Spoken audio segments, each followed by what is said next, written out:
Assalamualaikum warahmatullahi wabarakatuh. Selamat sore teman-teman dan salam sejahtera untuk semuanya.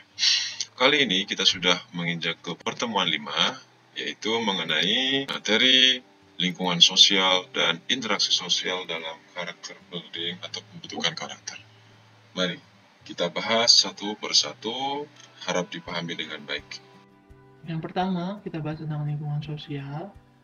Ini adalah tempat di mana masyarakat saling berinteraksi dan juga melakukan sesuatu bersama-sama antar sesama maupun dengan lingkungannya.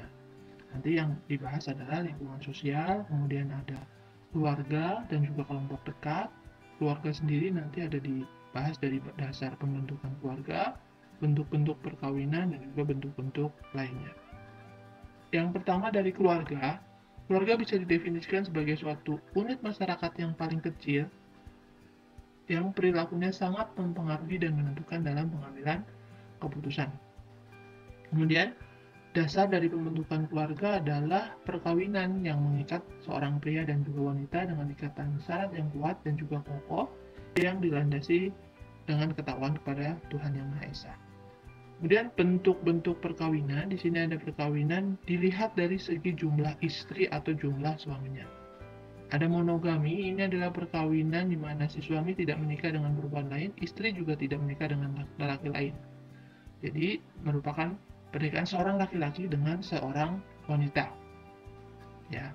Kemudian ada poligami. Poligami adalah bentuk perkawinan di mana seorang pria menikahi beberapa wanita atau seorang perempuan menikah dengan beberapa laki-laki. Digolongkan menjadi dua jenis. Yang pertama adalah poligini. Satu orang laki-laki memiliki banyak istri.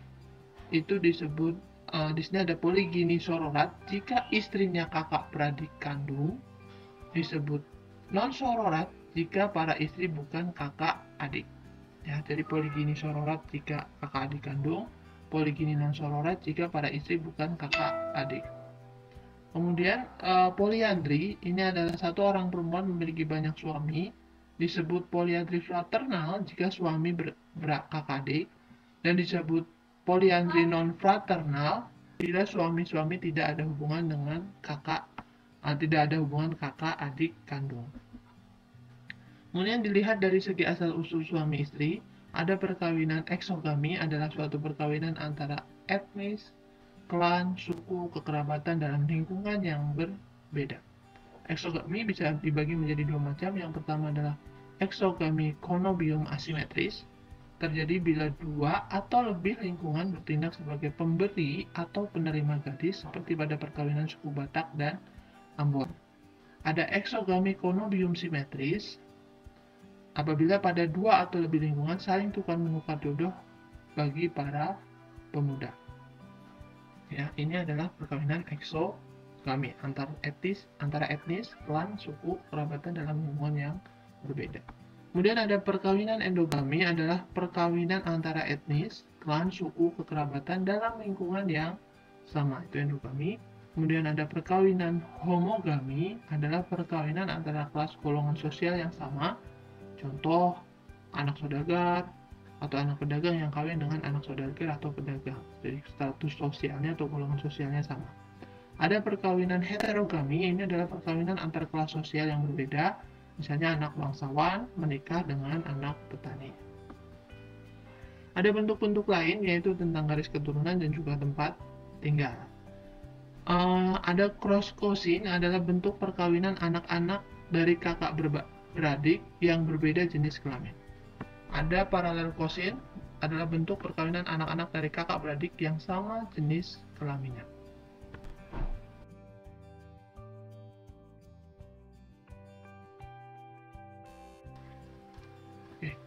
Setelah bentuk-bentuk lain, kita juga akan mengenal yang namanya unsur kebudayaan. Di sini ada 7 unsur yang dianggap sebagai kebudayaan. Yang pertama adalah peralatan dan perlengkapan hidup manusia. Ya, misalnya kayak dulu ada penemuan peralatan masak, penemuan masak manusia purba di gua dan sebagainya, itu termasuk kebudayaan. Yang kemudian yang berikutnya adalah mata pencaharian hidup dan juga sistem-sistem ekonominya. Kemudian ada sistem kemasyarakatan, ada bahasa, kemudian kesenian, sistem pengetahuan, dan juga religi. Ini adalah unsur-unsur dari kebudayaan. Kemudian dari Brahma Kumaris, ada gerakan living value atau nilai-nilai dasar kehidupan. Ada 12 yang perlu diketahui. Yang pertama adalah nilai kedamaian, nilai penghargaan, nilai cinta atau kasih sayang, kemudian nilai toleransi, kejujuran, kerendahan hati, kerjasama, kebahagiaan, tanggung jawab, nilai kesederhanaan, nilai kebebasan, dan juga nilai persatuan. Oke. Yang ini Ibu skip saja. Kemudian yang berikutnya kita bahas tentang interaksi sosial. Di sini ada komunikasi sosial. Komunikasi sendiri berasal dari kata Latin yaitu communicatio, artinya hal memberitahukan, pemberitahuan, atau hal memberi bagian dalam atau pertukaran.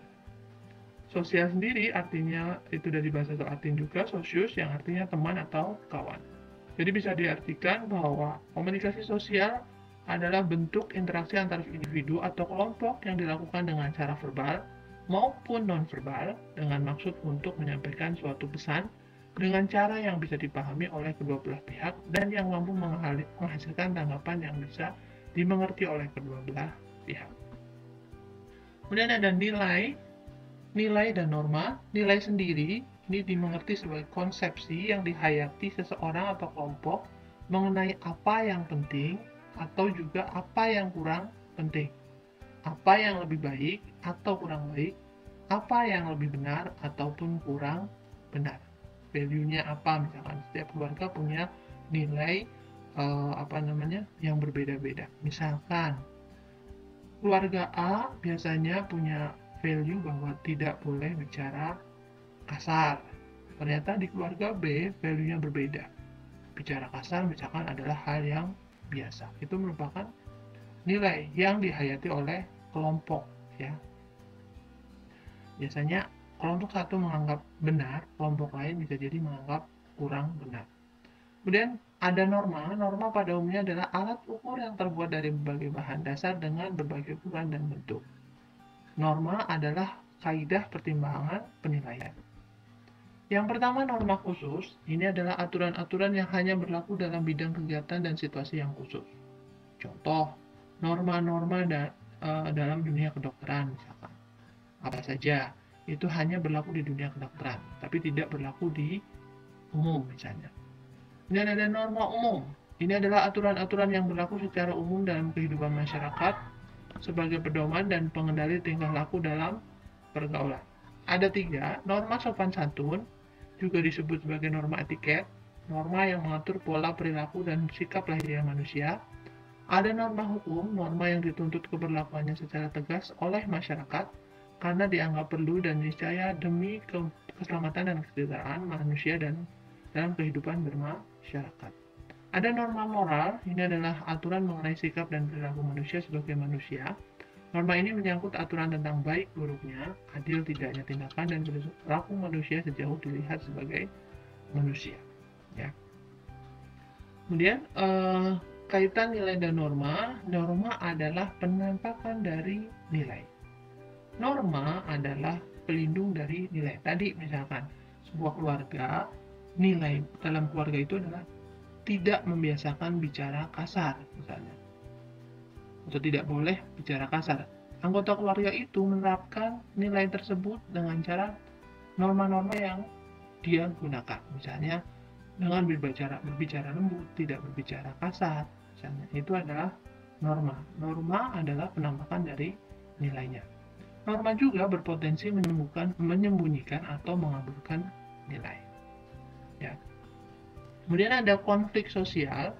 Ini adalah pertentangan, percekcokan, perselisihan, ataupun ketidaksamaan pendapat antara kelompok-kelompok dalam masyarakat. Konflik bisa terjadi antar kelompok masyarakat dengan kelompok masyarakat lainnya, ataupun konflik yang timbul dalam hubungan antar pribadi, yaitu seorang dengan orang lainnya. Konflik antar kelompok biasanya terjadi karena konflik antar kelompok umat beragama ataupun antar suku. Ini banyak terjadi ya.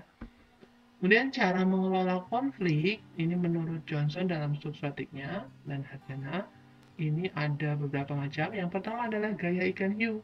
senang menaklukkan lawan dengan cara memaksa menerima solusi konflik yang ia sodorkan, ngotot gitu ya. Gaya ikan hiu itu ngotot misalnya. Terus yang kedua, gaya burung hantu. Ini adalah konflik merupakan masalah yang harus dicari pemecahannya yang sejalan dengan tujuan-tujuan pribadi maupun lawannya. Jadi win-win solution ya, dicari nih solusinya apa yang baik untuk saya tapi juga tidak merugikan pihak yang satunya. Kemudian gaya rubah, senang mencari kompromi, gimana caranya biar setuju gitu misalnya. Kemudian ada gaya pura-pura, ini adalah menarik diri dan bersembunyi di balik tempurung badannya untuk menghindari konflik. Malas aku malas berurusan sama dia, nanti ribut misalnya. Ya udah saya terima aja, saya diberikan ketidakadilan juga nggak apa-apa, yang penting saya nggak ribut. Itu misalkan adalah gaya pura-pura. Kemudian ada gaya kancil. Gaya ini berkeyakinan bahwa konflik harus dihindari demi kerukunan. Ini beda lagi, yang ini bagaimana caranya agar konflik tidak terjadi karena untuk menjaga kerukunan. Jadi bukan gaya pura-pura. Nah, pedoman memilih cara pengelolaan konflik. Bila tujuannya penting, sedang hubungan baik tidak penting, pakailah gaya ikan hiu. Jadi kita cuek nih, biarin deh nanti musuhan atau apa, maka pakai gaya ikan hiu. Bila tujuannya amat penting dan hubungan baik juga amat penting, gunakan gaya burung hantu. Bila tujuan kepentingannya sedang-sedang saja, hubungan baik-baik juga sedang-sedang saja, maka manfaatkan gaya rubah. Kemudian bila tujuannya tidak penting dan hubungan baik juga tidak penting, maka manfaatkan gaya pura-pura. Bila tujuannya tidak penting tetapi hubungan baik penting, maka laksanakanlah gaya kancil. Ini adalah beberapa cara untuk menangani konflik.